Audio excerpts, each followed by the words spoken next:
great. And what advice do you have, or what resources can you suggest for people that want to get started down this path? Resource. This Academic Conversations was great, and it's a good one to read over the summer to get you started, and then to go back to regularly as you're incorporating academic conversations into your classroom. It's also really important to be intentional. So what activities am I going to have my kids working on? What specific questions can I give them that will guide them to force them to talk to one another, and just to trust yourself to step back out of the situation and know that the kids can lead themselves through what they need to. They may get stuck, but that's the benefit of working together. Where do we start when we want to build in meaningful discourse where students are pushing each other? I really thought about that. There are basically two big steps that I generally take whenever I start discourse. The first one is establishing norms of behavior. What are your expectations? Sharing those with the kids. Second part of that is going to be modeling for the kids. So backing up to what those norms could be.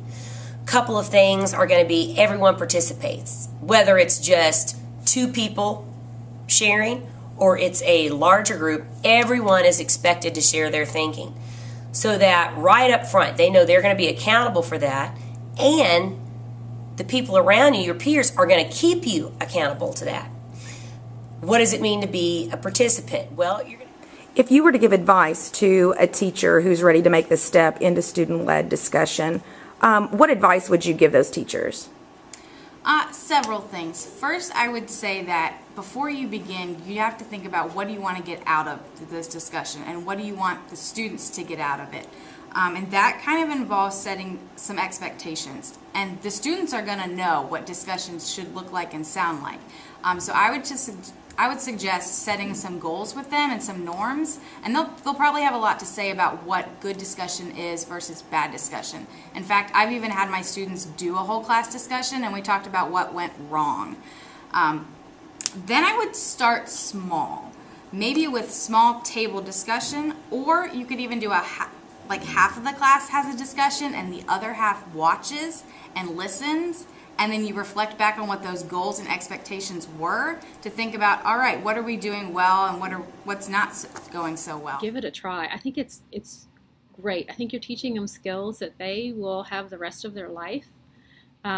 It's great when you teach them the language and you teach them the skills, and then you see it at unexpected moments.